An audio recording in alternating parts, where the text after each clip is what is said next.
What's up YouTube, this is Groudon Empire and I am back for another episode of my Pokemon Omega Ruby and Alpha Sapphire ranked singles series.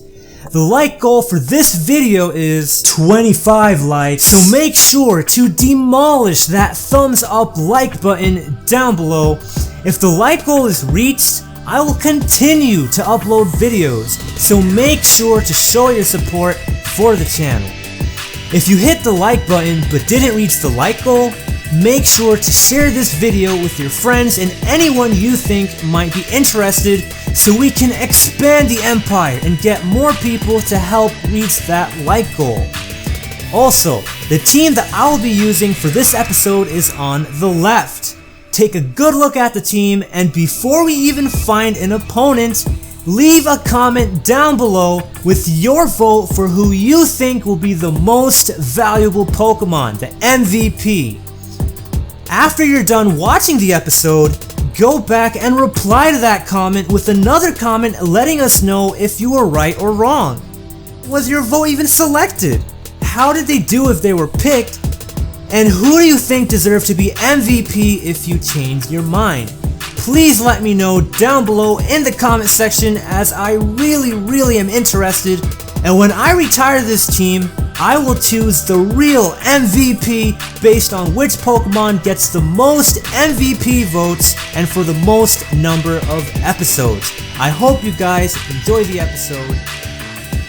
We are coming in with a rating of 1840 directly after the last episode, and we find an opponent with a whopping 1880 rating. So that's insanity. This is such a high caliber matchup right now, and according to our friend Nauthica or Nautaka, something like that, our Japanese buddy, came on Smogon once and told us about the Hippowdon Lucario Dragonite core called Increase Attack Move. So it's probably just a Google Translate thing, but I still am dubbing this the Increase Attack Move trio right here, alright? And what I want to do right now is, I'm not going to pick Heracross because that Charizard is going to be Charizard Y, and I am not about to pick Heracross. I probably talked about this in an earlier episode. If I didn't, basically, if I lead with Heracross, Cresselia is going to destroy Heracross. Charizard Y destroys Heracross and Cresselia, or whatever the hell I want to do on my team, so it's not a good time. So instead, I'm just going to start off with Mamoswine this game, and the reason I'm going to start off with Mamoswine is because of the Dragonite and the Hippowdon, and also I have Rock Slide for Charizard Y, and even Thundurus, I have Icicle Spear, so it's a fantastic time. And I'm going to have Azumarill because Azumarill can check Mega Lucario, especially the special variant, which is the variant I'm afraid of because Vacuum Wave will annihilate Mamoswine. Otherwise, Mamoswine can take care of Lucario as well.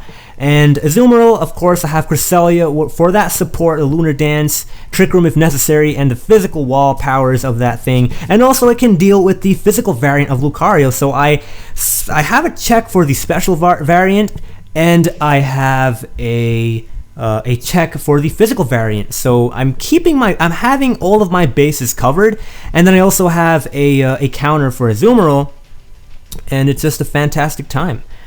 And yeah, Mamoswine can just have fun. It's a really nice matchup for me, and I really hope that things work out well because special Lucario can always, it might just get a crit. +2 Flash Cannon off versus my Azumarill, and nothing matters anymore, so I'm really scared. This first turn, I'm going to predict an Azumarill or a Lucario switch because he does not want to stay in for Icicle Spear. He doesn't want to switch out into Hippowdon if he has it. He does not want to switch out into Thundurus either. And so what I'm going to do is I'm just going to go for Earthquake, predicting an Azumarill switch. And the reason I want to do this is because my opponent is not a low ladder opponent anymore. My opponent is a high caliber, high ladder opponent, and I am going to predict them to make the great play of switching out into their Ice Resist. And so they do end up switching out into the Azumarill, and I'm going to go for the Earthquake as I predicted, and it does do a nice chunk of damage. However, because he's a Citrus Berry variant, I'm going to have to switch out next turn. Otherwise, I would be able to 2-hit KO this thing. I'm going to switch out to Cresselia next turn, and he's probably going to go for... he can go for Belly Drum if he wants, but that's not really going to help. And he might predict me to be a Sash Mamoswine, so he might just go for, Waterfall. Or play rough, you know, play rough works too, I guess. Because I might be Sash, that's probably what he's predicting.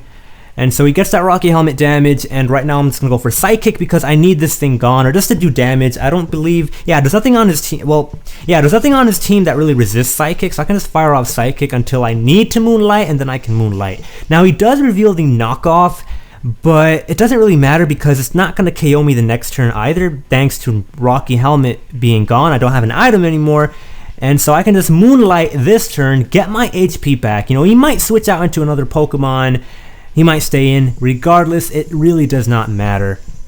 I can stay in, become healthy, and then I can go for Psychic next turn. Plus, he might have missed Play Rough, and if he missed Play Rough, well, I mean, that's awesome, right?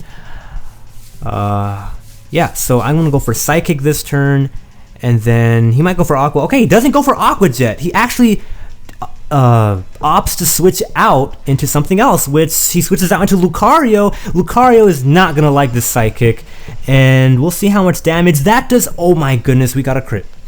All right, so I'm not gonna say anything regarding the crit. That's for you guys to judge how much it mattered or not. I can tell you about that after the game is finished.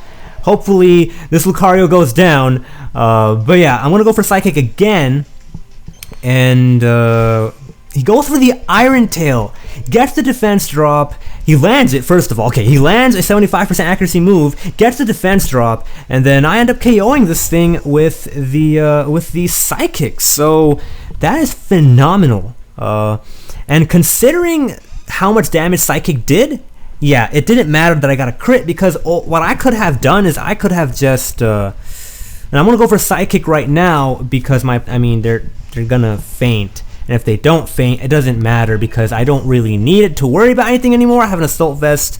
I mean, it doesn't even matter. I can just go out to Mamoswine and I can fire off all the Icicle Spears in the world. But I'm not going to do that because I don't want to risk Aqua Jet plus Extreme Speed KOing me. So I'm just going to go for... Right now I'm going to switch out into my my Bunny. I'm going to switch out to my Bunny right now. And I'm just going to go for the Waterfall because I don't want it to miss. And he's going to forfeit. But yeah, so... I could have ended up just putting the Lucario in Aqua Jet range, and then I could have finished the game off with Azu and Mamoswine anyway, so the crit really didn't matter. That's it for this video. If you enjoyed it, don't forget to click that like button and leave your MVP votes down below. Peace out.